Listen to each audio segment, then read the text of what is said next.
Okay. Good morning. Welcome. Happy Tuesday. Happy week 4. So, first 3 weeks.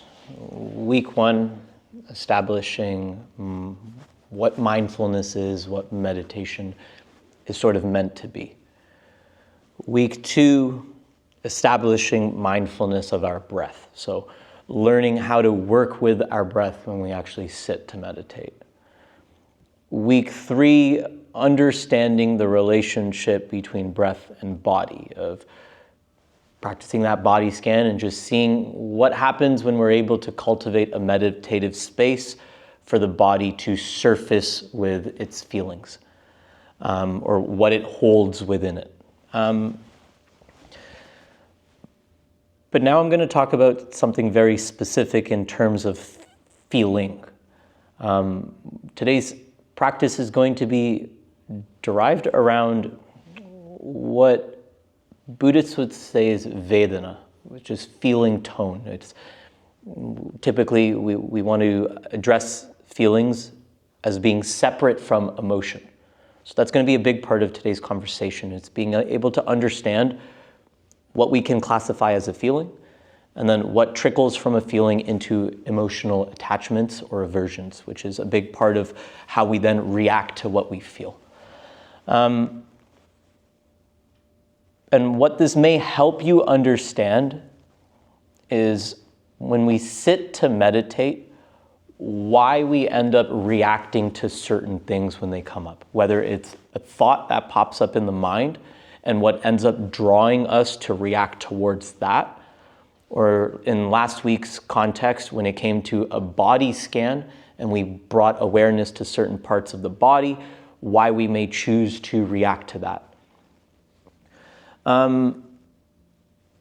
So I just want to make sure I keep looking over my notes so I stay on track. This has been so helpful.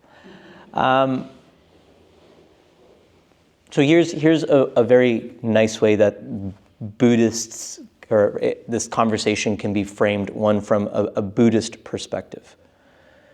The Buddha taught that suffering doesn't start with the event itself, but it starts with how experience is felt and how we respond to it. So it's more to do with our perception of an event or our prior perceptions of that event as opposed to the event itself. So in one way of trying to relay that message, we probably know someone who's deathly terrified of dogs. Doesn't matter how cute the dog is, how small the dog is, how fluffy the dog is, they're just terrified of dogs. And then you may be of the person that it doesn't matter what kind of dog is, you're just gonna smother the dog with love. You just love dogs. And so it doesn't matter if your dog is the happiest dog in the world. It's almost impossible for you to perceive how that other person can be scared of a dog. But that event of your friend, this stranger, meeting your dog, which is the happiest dog in the world, the friendliest dog in the world, wouldn't hurt a baby. You see this stranger see your dog and now is deathly terrified of the dog. Fear, shock, all of that. It is not the event itself that has triggered it. It is all of the previous events, which may have been something that happened in that person's childhood. 4-year-old child got bit by a dog. Could have been the smallest of nibbles. But in that moment, an impression was created, and now every single dog that is met is danger. Does that make sense? Yeah. So when they see a dog, doesn't matter, a big German Shepherd, a small Chihuahua, they are all the same. They are all danger, danger, danger. And it's not the dog itself that is emitting danger. It is how this person perceived a previous experience, and as a result of that, what they now feel when they see something similar, or I guess similar being the word, sparks all of this anxiety within them, this fear within them. So when we recognize a feeling as it arises, we don't have to be carried away with it, but it happens. In this context, maybe the person did get bit by a really big dog, nibbled, whatever you want to say. Just assume person was all right, all things considered. They now see the smallest Chihuahua doesn't even have teeth. Let's just go to the most safest example possible. 14-year-old Chihuahua doesn't have any teeth. This dog's harmless. But because of this human being's past conditions, this past experience, a feeling has come up in the body. And because of this feeling, this person is being swept away by the feeling. Now, meditative perspective is to press pause on that. Before you get swept away by all that's happening, take a moment, just pause. Acknowledge the past for what it was, an experience that happened that left a deep impression within you. But is that feeling justified in this moment? If it is a similar looking German Shepherd and the dog is barking at you, then yeah, have that hesitancy because you know where that's taken you in the past. But in this moment of seeing a toothless 14-year-old Chihuahua, for example, more likely than not, no harm is to come. And all of this that I'm saying, although it's taken me 30 seconds, 45 seconds to articulate, the meditative perspective, the meditative mind can understand that 45-second train of thought in moments. That's the hope. That you can perceive what is directly in front of you. And it takes time as we're beginning on the path to work through all of these thoughts that I'm saying. To go through past, present, future, and to condense it into a manner that you can tap into wisdom to say hi to the 14-year-old Chihuahua without teeth. And then if that experience goes well, then some of the hold that German Shepherd from 20 years ago had on you or had on this person isn't that tight. And then over time, you expose yourself to more things that are going to soften that attachment. And then that is how you create a new habit. That is, in one sense, what something like exposure therapy is. You expose yourself to the trigger, to the thing that causes the reaction. You do so in a controlled setting, in a way that isn't just throwing you into the deep end of your trauma, into the trigger, but you tiptoe your way in. So there was one individual, I believe it's Dan Harris is his name. He founded a meditation app and all that, but he's deathly terrified of elevators. He will walk numerous flights of stairs up and down rather than go into an elevator. So for him, exposure therapy was just first standing in an elevator, because even that triggered all of the anxiety of the door possibly closing. And then you progress from standing in the elevator to just closing the door of the elevator. Don't have to go up or down a floor, but just standing in an elevator which is closed. Could be terrifying enough. Who knows what the past experience was, and I can't remember it. And then over time, expose yourself to more if you wish. Go up one floor. Spend more time in the elevator without it moving. These are ways that we can combat mindfully in daily life how it's like to work with feelings as they surface within the body.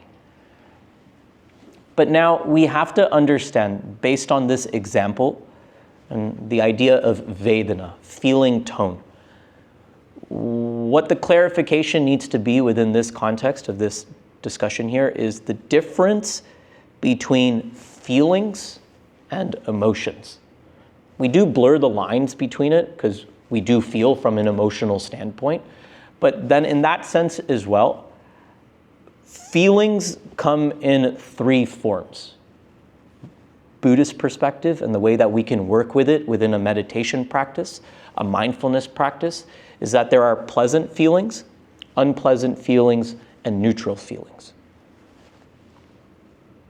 And we can say that feeling tone is this body-mind's first response to an experience.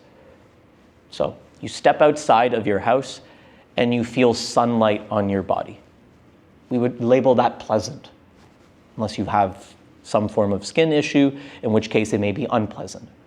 But on a cold day, you step outside, the warmth of the sun touches your skin. That's pleasant.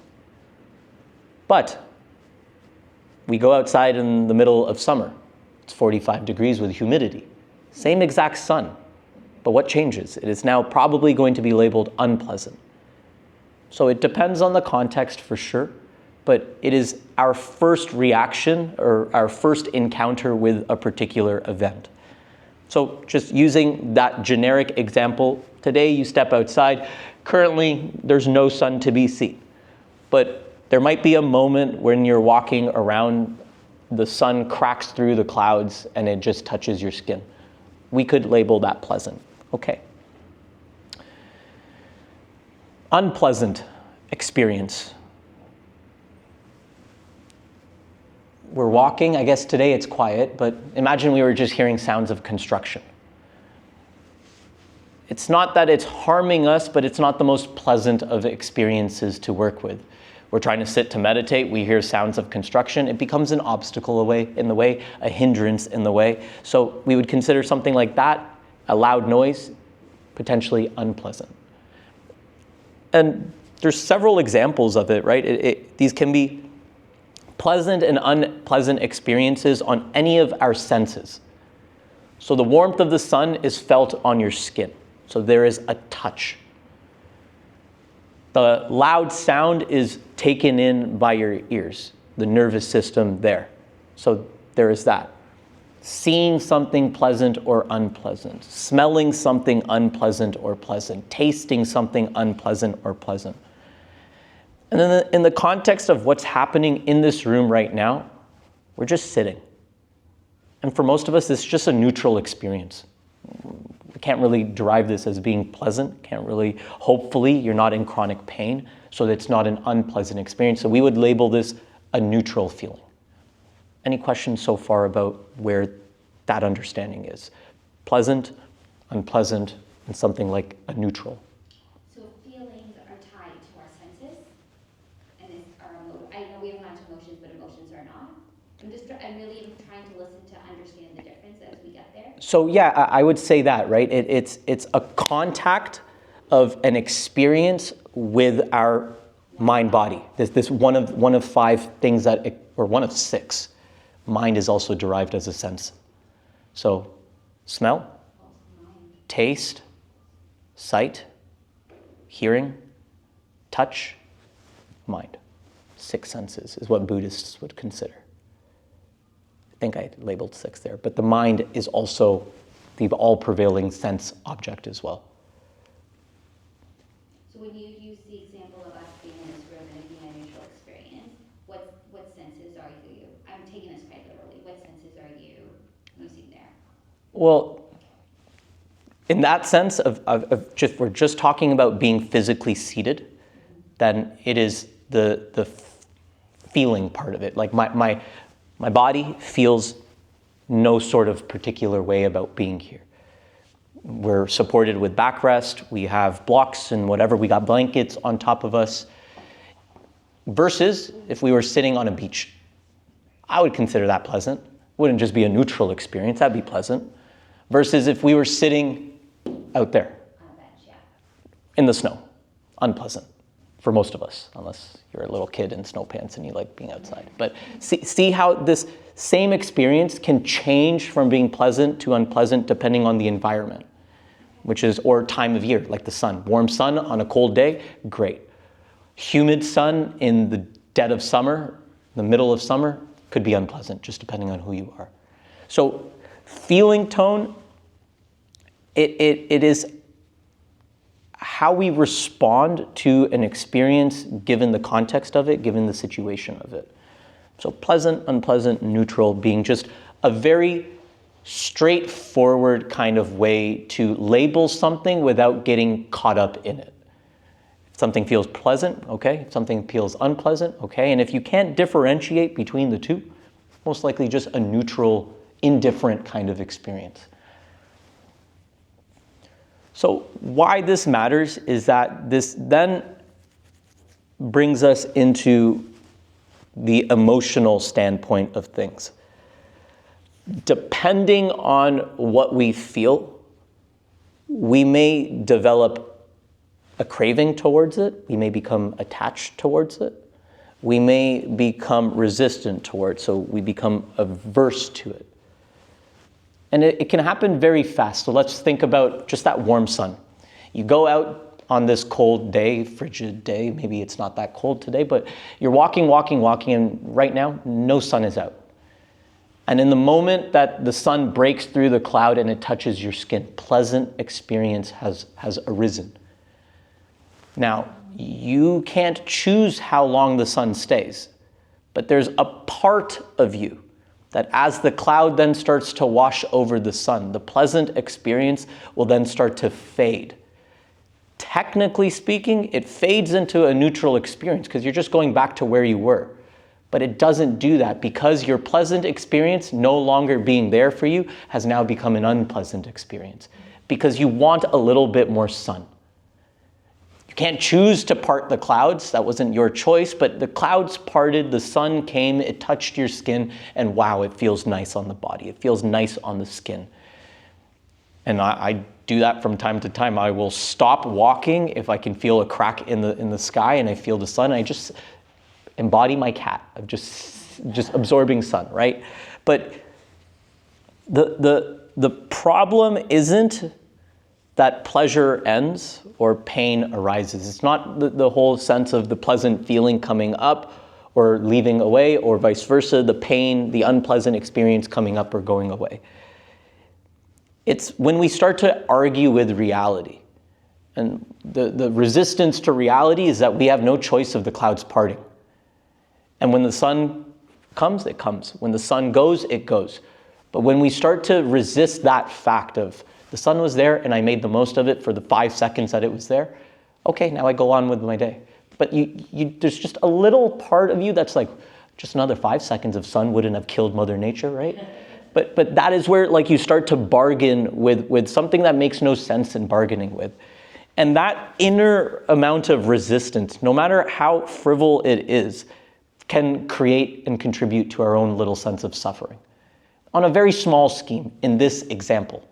But there's other examples that we can probably use in which, you can go towards just the most extreme example of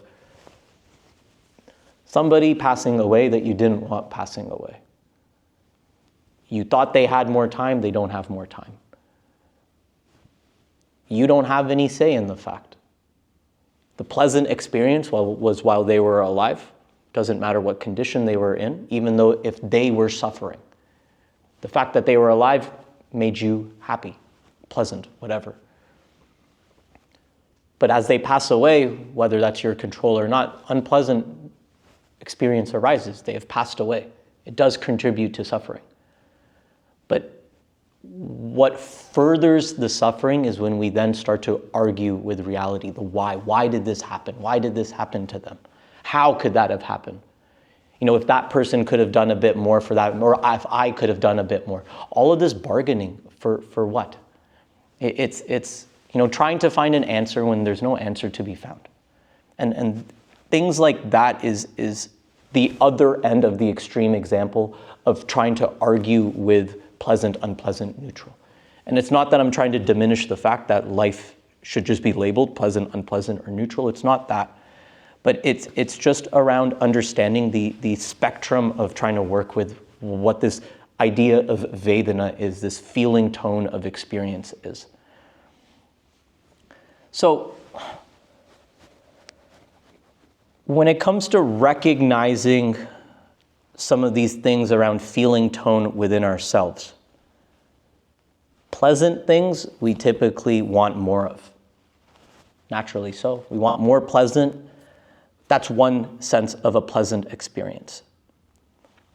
But there's other ways that pleasant experience can be derived. It can be derived from distraction, where doing something that is maybe very stressful on the mind, but it's important to do.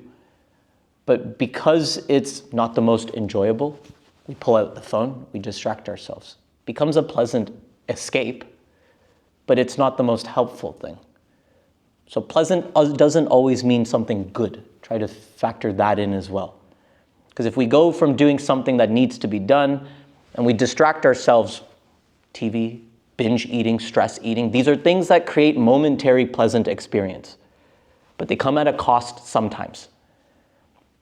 the clinging to life, clinging to happiness, clinging and holding on, not wanting to let go.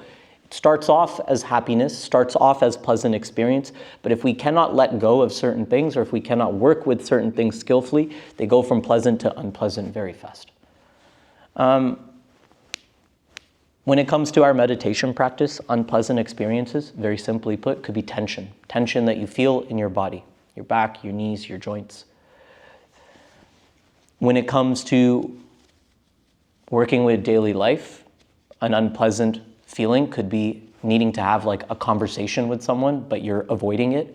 So there is this avoidance within you, this feeling of not wanting to say something or not wanting to do something because it may create some more discomfort, but that is potentially an unpleasant experience that can be felt within the body.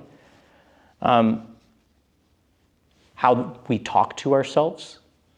Self-talk can be positive, it can be encouraging, but when we then go towards the negative side of things, it can drift into more unpleasant experience. So it's if we try to think, and then like the neutral experience. Boredom can sometimes be considered a neutral experience because nothing pleasant happening that's spiking our wanting for more. Nothing is really there that's causing us to run away from anything, but there's just like nothing happening. So this neutral experience of, say, boredom can drift towards distraction. It can drift towards tension. It can drift in a way that does hinder what we're going through right now. But do try to understand, I guess if there's one thing that we're trying to understand here, it's that these ways that we try to recognize how we react to certain things, pleasant, neutral, or unpleasant, they are pretty much, they're learned patterns of behavior. An example one of just the person being scared of the dog. It was a learned pattern due to an experience in the past. And so the hope for us is that right now there's an understanding that we just don't have awareness of these habits that have shaped us. With meditation and mindfulness, we can see these habits that have formed, mental habits, physical habits, emotional habits. We can see them with a bit more clarity. And when we can see them with a bit more clarity, we have a bit more power to change them if we desire. If change is something that is beneficial in restructuring the power of the habit or the habit pattern itself, then we can make the changes there. But if we never notice these habits within us, then there will never be change that can occur. In order for change to happen, you need to be aware that change needs to happen. So there has to be that step back of like something is not working out right. I'm walking along, why am I scared of a toothless chihuahua? Right? Like that kind of question. Why did I flinch at a dog with no teeth? Okay, I'm learning, I'm taking a moment to reflect. It's like I have a deep-seated trauma of a German Shepherd that bit me. This big dog bit me when I was a little child. But now I'm looking at this present moment experience and I'm seeing just how deeply embedded that experience has become. So every time I see a dog for the last 20 years, 30 years, 40 years, 50 years, I'm averse to it. I view it as an unpleasant experience within my body and I don't want to approach it. But if I can notice that habit and how it was formed, then I have every power slowly over time to make a change towards it.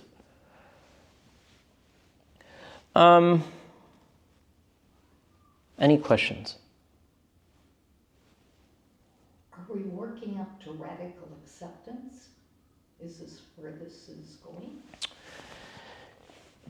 Acceptance is a part of it, and you'll notice it within the meditation practice today. Now, there's a couple of ways that we can initially work with the meditation practice. We can stay in the meditation posture that we are most comfortable with. You can try, and you most likely will need to change posture at some point. You can try a different meditation posture, which may not be the most comfortable for your body. So there are typically a few different ways that people sit in meditation. I'm not asking you to do it naturally throughout the practice. because of how I'm going to structure it, discomfort is hopefully bound to arise today. We want to. And you look so nice. I'm not going to do anything to you, just understand that. So, I mean, in the most simplest sense of like working with meditation postures, cross-legged seat is what most of us end up working towards. But we also have like the more Japanese Zen style of seating, which is to be more on our shins, which for some people, this is way more comfortable. And for others, you've already given me the grimace face. So yeah, like this definitely lengthens the quads and it changes what we feel here. Now, you may just take a few moments to try this. You can always sit your hips on blocks. You can elevate your hips as high as you can. The higher your hips are, for example, the less weight gets put down on the ankles. Limited ankle mobility will create a lot of discomfort here. Fun fact about this particular meditation posture, if you look at paintings from like ancient Japan, feudal Japan, there was everybody but one person that would be asked to sit like this. And that one person was the emperor. So everybody that went to go meet the emperor would be asked to sit like this. And they would have to stay like this for, it could be a prolonged period of time before the emperor even shows up. And what happens typically with people that are unconditioned to sitting here is that things start to go to sleep. Just given the nature of how the weight is positioned in the body. And given feudal Japan, they were not probably as courteous in front of the emperor to provide people with cushions and luxury, elevation. So imagine sitting here for 20 minutes, 30 minutes, 40 minutes, 50 minutes, an hour, and you're just stewing. You're stewing in what's physical discomfort. And then the emperor shows up and he's going to sit cross-legged. Reason being is if you were an assassin of some sort sent to kill the emperor, but you had to sit like this for an hour, it could be longer. To get up out of here after a while, it is not something that is fastly done. It is something that's like, oh my God, okay. And by the time any action could be committed, it would be found. So there is a bit of interesting history behind this kind of posture. Can you have your feet on the ground, or you have to have them up? I prefer the tops of my ankles. I think that's a bit more comfortable. Now, if you look at, there are things known as like meditation stools that are meant to be assistive with this. And meditation stools, they'd be angled. They'd be angled so that your hips have a bit more of a softer angle to work with here. That's just something, right? But what an experience like this would do, and you don't have to stay here. If it's too much, it's too much. And we haven't even begun the meditation, so please understand that. We're used to sitting cross-legged where the body feels a certain way. The practice doesn't change, but the body changed a little bit, and you will start to notice a lot more. Now, you don't have to sit like this. I can still probably get you to feel discomfort regardless. And how that discomfort is going to start is we are just going to get asked at a certain point in time to start noticing certain body parts. So we start with still the foundation of mindfulness, which is of breath. We bring that sense of mindfulness into the body. And with the body scan, last week, we went through the whole body. So we brought awareness to body parts, but we didn't give it as much time to surface with all it could surface. So today, it's going to be less about moving around the whole body, but to then bring awareness to a certain part of the body. I'm just going to go through common areas, and we'll go through like 3 or 4 areas. Some of you may feel something, could be that pleasant feeling, could be an unpleasant feeling, could be a neutral feeling. You're not looking to feel anything in particular, but an answer will come up and you'll just observe what that answer is. And this is where we then learn to check in with how we react to these things that we feel. So there is a huge relationship between the feeling, and the feeling is neither good or bad. The body surfaces with a feeling. The emotion is what you perceive of that feeling. And that is where the reacting mind comes in. That is where restlessness may surface. The fact that I'm sitting here and my knees are making noise. Noise just in the sense that they are surfacing with some tension. There is the part of me that is able to be patient and hope for things to get better. But then there's another part of me that's just like, why won't it get better right now? And it's the ability to observe both halves. And the middle path is just to be in the moment, to observe it.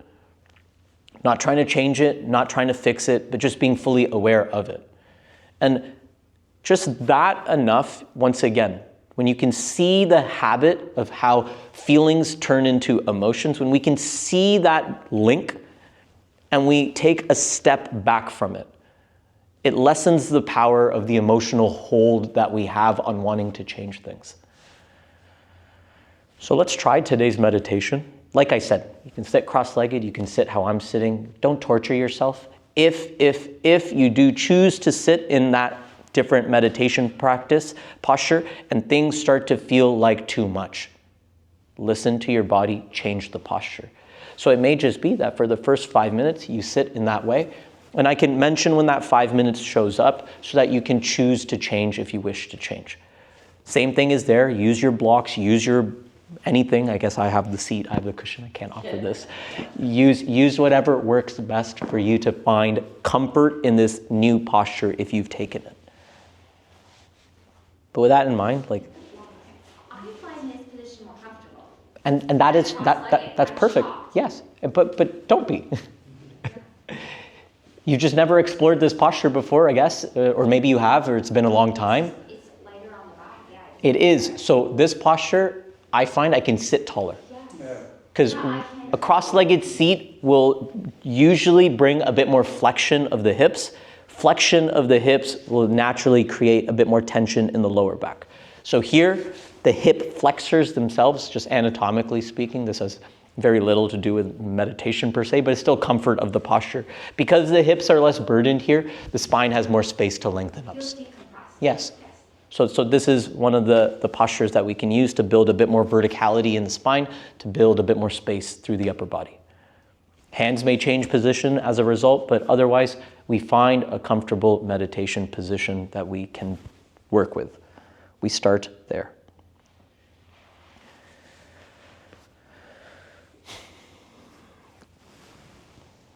As we begin with the practice, we establish a connection to breath. Breathing in and out through the nose. Just starting there. And just that friendly reminder, if things start to feel like too much, we are not here to torture ourselves to feel discomfort. We are just going to feel different things within the body today.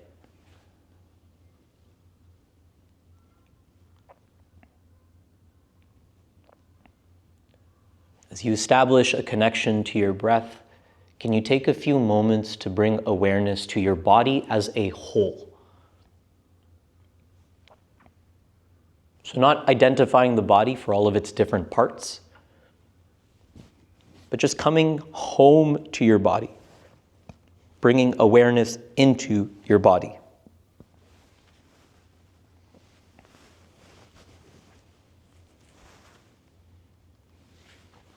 And just in this initial moment, as we begin with our practice in this posture that we've adopted,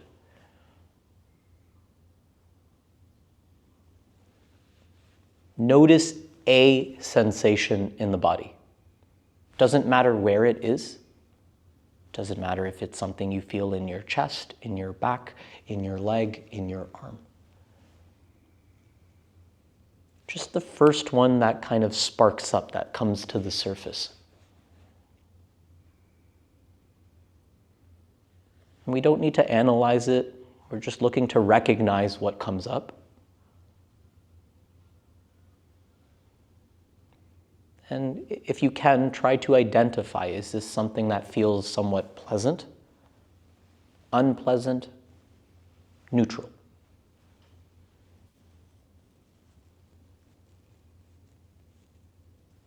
Having named it, we can let it go. We were just noticing.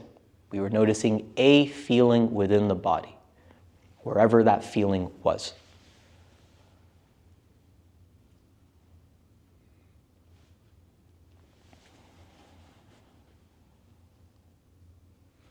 And then depending on the nature of your mind, you may be naturally drawn towards something that feels more pleasant or something that feels a bit more unpleasant. Just depends what's able to grab hold of the mind first.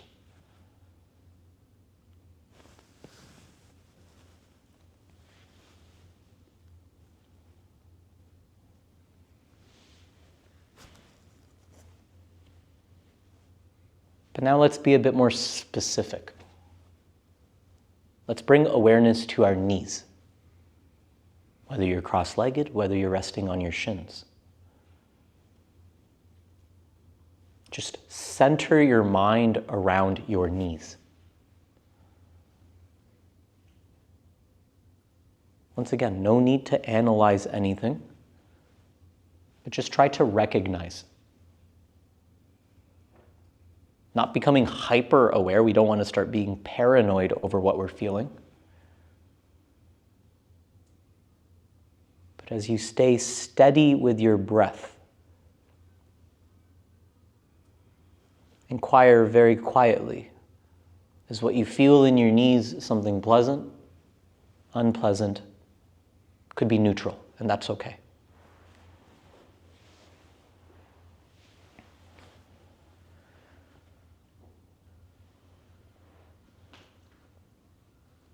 One of the main things that we're trying to practice here is that we are trying to practice allowing. We allow things to be as they are. We stay with the feeling, whether that feeling is pleasant, unpleasant, neutral. We stay with it, but we notice if there is an urge within us to move, to fix, to change, to distract, to tense up, to become restless, agitated, to want more. And remember, we're only focusing on the knees. Not above the knees, not below the knees, just the knees.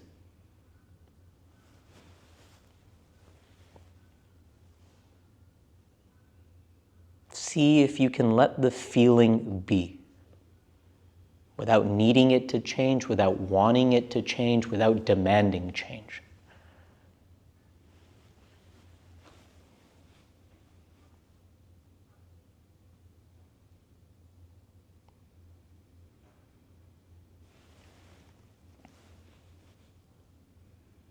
Take a deep breath in through your nose. Soft breath out through the mouth.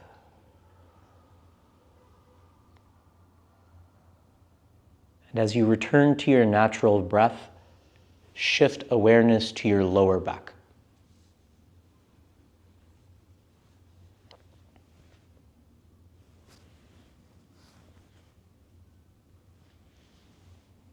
And once again, we're just trying to notice.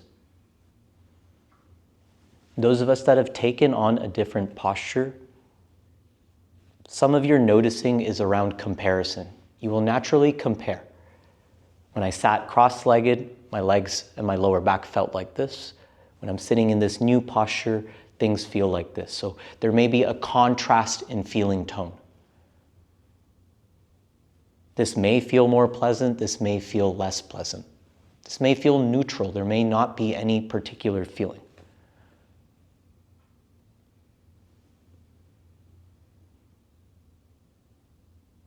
Just recognition. That's all we're asking for. We let the feeling rise. We acknowledge the feeling for what it is, with no need to analyze it, no need to adjust it, to fix it, to change it, to distract ourselves from it. The breath is there to create space so you can view what you are feeling with objectivity, so that you can work with the facts without layering on more tension within the mind.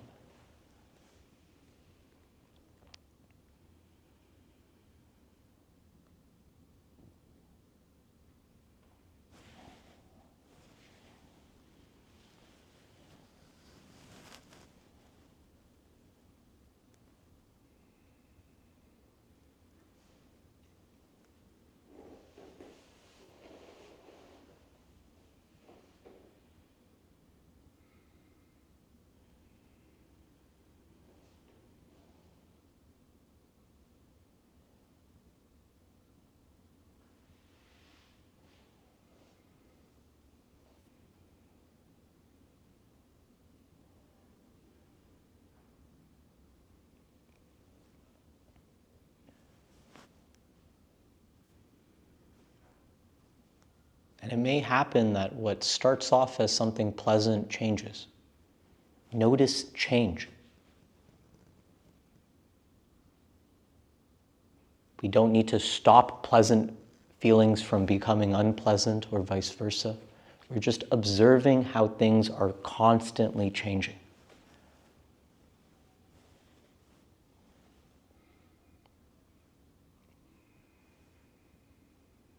And once again, slow, deep breath in through the nose. Soft release out through the mouth.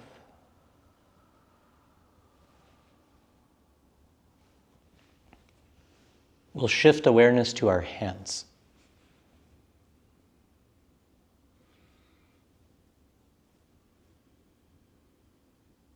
However your hands are, they don't have to be any special way. But once again, we're just noticing.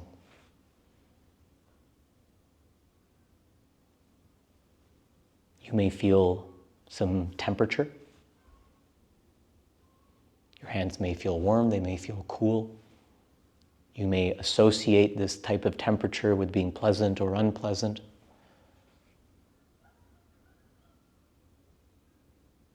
We don't have to move our hands to feel them. We're just using awareness to feel.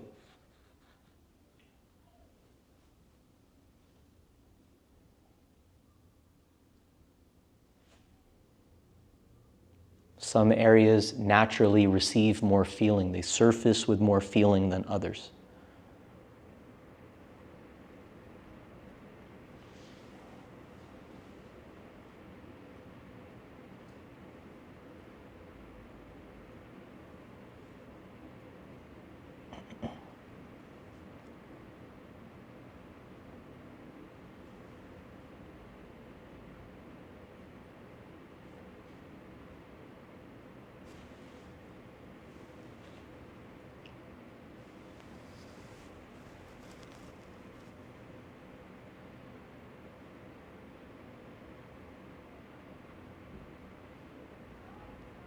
Notice if other parts of the body may be trying to distract you away from what's happening in this present moment, in which you're just being asked to feel your hands.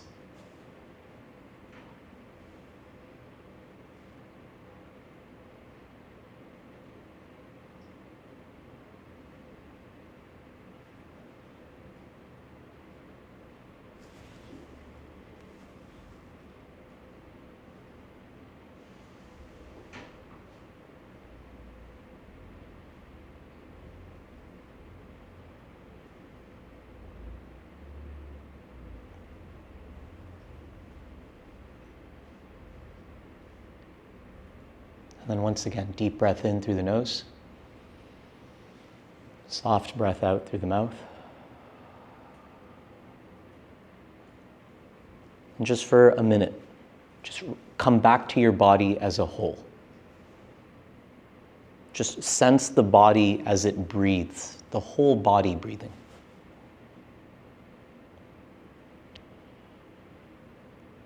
And as you zoom out from these body parts that we were centering on to the body as a whole, notice if the overall tone of the moment changes.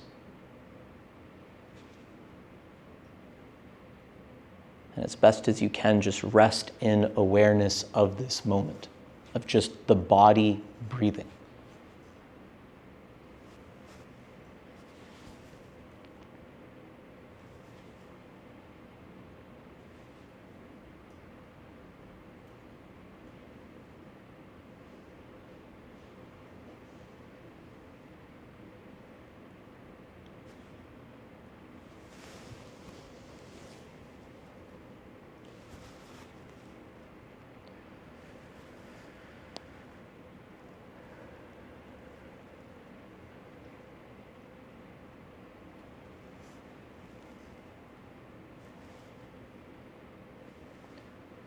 Wonderful.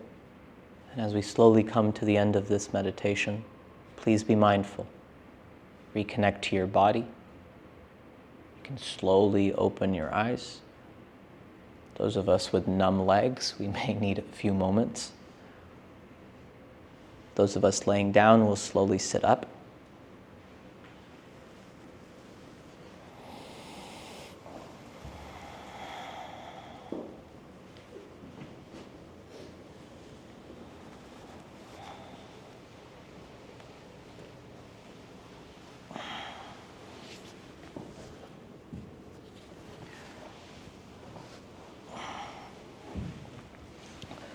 before I offer some reflection questions, just take a moment within yourself of inquiring into how that experience was. Slightly different type of way of meditating. We are directing awareness to particular areas of the body to notice anicca, the ever-changing experience within the body. But we're being a bit more aware of when things feel pleasant or what pleasant feelings feel like, what something unpleasant feels like. And then underlying all of that is how we emotionally respond to it or how we mentally respond to it. So I guess some very helpful discussion questions that are brought about is, which feeling tone was easiest to recognize? Was it that pleasant feeling, the unpleasant feeling, or a neutral feeling? Was there one for you that came up a bit more when it surfaced? Unpleasant. Very easy, I guess, for the average person. It demands attention. Is it similar? Pleasant, like it reminded me, I think I used to sit like this as a kid, so kind of like comforting. So how strange is that, right? It's very context dependent. A memory was able to link this experience. So that's very unique, right? The physical posture linked you to essentially a pleasant memory of something long ago, and maybe that helped to ease the experience of what you felt in the body. What habits did you notice around pleasant or unpleasant experiences? So upon identifying something that felt pleasant or unpleasant, is there a way that the mind reacted or that the body reacted to either want more of it, to run away from it? How did the mind or the body respond to something pleasant, unpleasant, or neutral? Told me to better fix it, otherwise I'm going to go out limping. So I had to, because there was a strain initially, but then when I changed it, and you know that's we have to tune into the intelligence of the body. You know, there is this aspect of meditation that, you know, we're trying our best not to react, but there is also this part of the practice which is like, listen to the body's intelligence. So it could just as simply as been, in your case, you adjust the position of your ankle and all that discomfort washes away, which means that it was just a physical change that was needed. But then there's also that mental layering where it doesn't matter how many times you change something, it is always going to be a bit uncomfortable. So we have to be able to differentiate between the two. For those of us sitting maybe on shins, did you notice that or how did the experience feel when you were asked to just center awareness around your knees? For a tiny split second, every time you asked us to do it, I felt like I was like gonna be off balance for a second, which was really cool. Interesting. Yeah, because like your lower back, so I was focusing on lower back, and it's like I thought I was very like the briefest of seconds. But yeah, it happened each time. But when you said the general body, I did not feel that. Very strange, eh? Very strange. I Those found the same thing when we went from the body parts to the general body, even though I had discomfort in the individual parts. The general body was comfortable. I was really surprised. I guess, and I'm going to butcher the analogy that gets used, but the body part and the feeling that rises on the body part is like a wave. A wave rises up, and it can be a very strong wave, very big wave, but the wave looks so real. But the wave returns to what? It returns to the ocean. It's no different than the ocean, but we've labeled it as such. And when we're labeling, at the end of it, it's all water. Whether it's the ocean or whether it's the wave, it's water. But the wave is this experience of this ocean water that rises to the surface. And it goes beyond the surface. So it is a very strong wave that's coming up in the knee or in the body part for some of us. But then when we are asked to bring ourselves back into the body as a whole, when we are asking the wave to return back to the ocean, we notice how little power is left in that wave or in that body part, because it's washed away by our awareness being brought into the whole body. I hope I didn't butcher it too bad. Yeah. Hands. Do the hands spark anything in particular? Neutral. Lower back. For those of you that were in a new position today. It was very good. Actually, it was very good. So, pleasant. Pleasant, yes, definitely. You were going to say? I was gonna say, it was so funny because it's like you knew what I was thinking, kind of saying, oh, this feels better, and I'm like, oh, am I supposed to be comparing? And you're like, you're allowed to compare, you know, like It's natural. contrast, like, because I didn't know if I was just supposed to live in this moment and not compare. I think I struggled with it because when I sit the other way, cross-legged, there is so much discomfort. Legs fall asleep, I'm not comfortable, even if I block whatever. But this was so neutral to me, like the entire thing. And I guess it should have been pleasant, but to me, because I wasn't feeling anything bad, defaulted to neutral.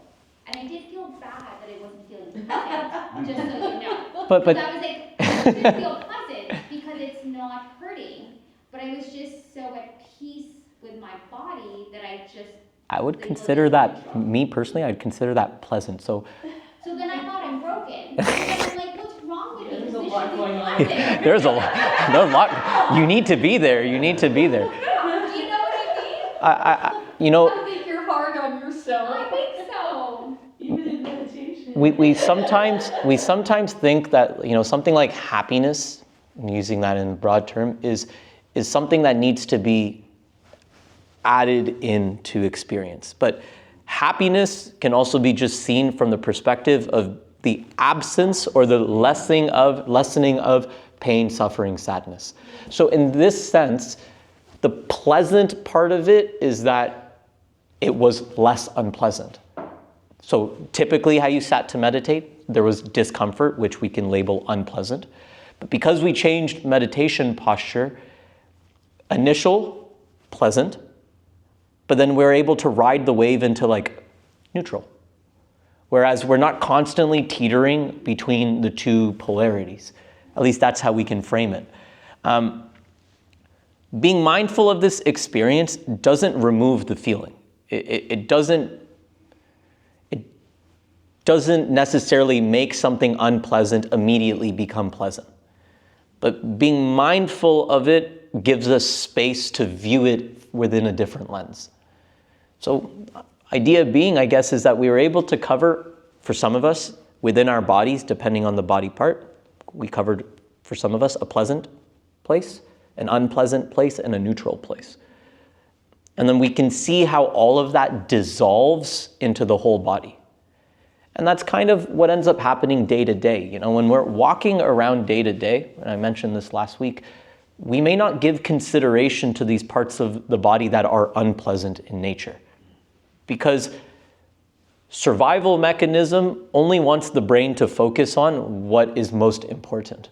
And if we're just walking and looking out in front, all we need is blinders on realistically.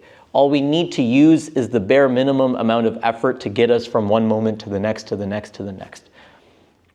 And then it's like, I guess it's like this, when we're walking on through the day or throughout the day, we only have like one light on in the house. But when we choose to meditate, we have all the lights on in the house, so we see everything. Don't worry about energy bill or anything like that, right? But in doing so, we see everything for what it is. We see everything that is potentially there. And some of the things we like to see, some of the things we don't like to see, some things we want to see more of, some things we want to resist a bit more of.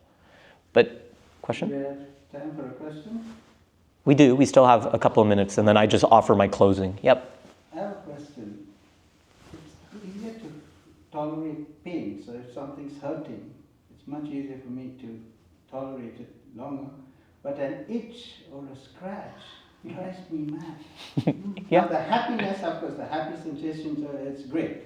Or the neutral sensation is great. Pain, yes. The discomfort, yes. But you can tolerate it. Why can't we tolerate an itch or a scratch? Because you're trying to move through it, and it's just, you just have to tend to it. So I love this question. It's No, so true. It's a great honestly. question. That, it's a very good question. My perspective, that's a really tough question. Like that's one of the things that we're taught on our retreats. It's even an itch. It is because it's on such a small part of the body. Even though that is the case, it like shoots right up to the surface. It is like the strongest, smallest wave imaginable. And it demands immediate reaction. Now, there's probably some relation to something like an itch and the nervous system, very tunely in there. I can't offer like a proper scientific answer, but it's a really cool question. I'll definitely provide an answer next week if I think about it. But even for me, like you'll feel a tickle in the nose, you'll feel some kind of itch behind the ear, and there's something about the nervous system when it feels something like that on its senses that demands something really fast, really sudden. And we don't even realize it, and we just do it. It's because the habit pattern is so ingrained, and it could just be that it's related to different networks in the brain that cause this fast spark. But could it be that we're also conditioned this way? Like, it's kind of what you're saying, right? So, like an itch, we've never been told to ignore an itch. Yeah. During an exam, during whatever, you can itch. It's quick. It's socially acceptable, right? Like, it's not like, anything else, so you can do it. But pain, right? Guaranteed you've had, like, a sore leg, a sore foot, but you still walk to the GO train You to catch it. tolerate Like, it. you've So learned much to easier. work through pain. Yeah. But we have never learned to work through an itch because there's no need to. That's- You work through yeah. a wedgie, Yeah. like you say it, but like, you know what I mean? 'Cause Yeah. it's not socially acceptable, but like, an itch, itch away. We don't practice ignoring it. We don't practice, we can practice ignoring pain, and we've done that for many things in our lives, but it's much different to practice ignoring an itch. And it can be, like, at this point in my meditation practice, I'm very aware of when an itch comes up, but I can work within my practice to not itch. But naturally, if, like you said, we've never exposed ourselves to any reason of why wouldn't I itch? And because that understanding's never been made, or that practice has never been adopted, we've never bothered. But that kind of blind reaction, for some of us, that itching an itch is the same thing for some of us as lashing out with anger. And to observe the itch for being an itch is the same idea of observing anger as anger. But some of us haven't made that connection, and that is a very cool way to look at the whole thing. My foot was hurting badly, but I could walk through it, but my nose is itching, and I'm trying to go through it, concentrate. I couldn't, I had to bring it. I have to practice that. My challenge was, because the reaction that I brought to this meditation was competition. So I was really upset with myself because I couldn't hold my new. It's okay. And I'm like, Yeah. I was like, meditation turned into a competitive sport. Like, I'm like, another minute, just one more minute. Like, it was really not a good place. And that I think happens, it's we want to try to go to My the, meditation. we want to get to the depth of an experience, but the body's intelligence will tell you what is possible today and what is not. And Still, it's like, how do you try again. turn meditation into a competitive sport? Oh God, no, please don't. Well, I know, I was doing Yeah. You're like, okay, I'm gonna get my personal best. When we first did that position, I did it without blocks, and it was really uncomfortable. So Mhm. I got the blocks, and I was anticipating this will only buy me time before like discomfort sets in. And I was actually like pleasantly surprised, but I was scanning, I was waiting, like pain's gonna set in soon, and it didn't. I was like, yay. So it was interesting, trying to be back to what you said in the beginning, like you are expecting, if you had a negative experience the first time, you're expecting it the second time. When it didn't come, I was like, well, that's what he was trying to say at the beginning Yeah. of the thing. Okay. Okay, I'm glad we got all of the dots slowly connected. So I guess this just leaves us with a few things for closing reflection. In daily life, how we can apply this idea of feeling tone is, I can offer a few examples. When we have a good meal, we are kind of so caught up with the pleasantness of a good meal that we just devour it. Instead of savoring it moment after moment, just being fully present with the experience. Within like neutral experiences, sometimes we just want to get them done. And I use like washing dishes. Washing dishes is just a neutral experience. There's nothing pleasant about it. There's nothing unpleasant about it. But we add on the layers that make something like household chores into something more than what they are. So we aren't even fully present with it. We might feel irritated in time, in life, when it comes to somebody has said something to you and you feel irritated and you want to lash out. Take a moment. See what's being felt within you before offering what it is that you want to say. These kind of examples in daily life, I think the other day or the other week, it's like before answering a phone, take a mindful breath. Take one deep breath or whatever it is so that when you pick up the phone, you have just a little bit of buffer, a little bit of space to listen or to respond, however works. This is a very different kind of practice when it comes to meditation. I'm not asking you to go torture yourself in different meditation postures and just feel discomfort. But this is now an ability that we can harness to notice feelings within the body and body parts as we move through our days or as we commit certain actions. So I think the closing remark here is that this week, it wasn't about changing how we feel. But it was definitely about learning to stay present with these feelings long enough so that we can choose how we respond to them. Because that is within our control. We may not have the control over what we feel, but we can definitely have more control and power over how we respond and how we act towards what we feel. So let that be like the main message of the day. Thank you all for joining today. We'll continue next week, and next week we'll explore deeper aspects of mindfulness, especially mindfulness of the mind. But yeah, this was a great class today. Thank you all. As always, if you have questions, please let me know. This will be available on my YouTube channel most likely by tomorrow. Yep. Thank you. A very timely message. Awesome.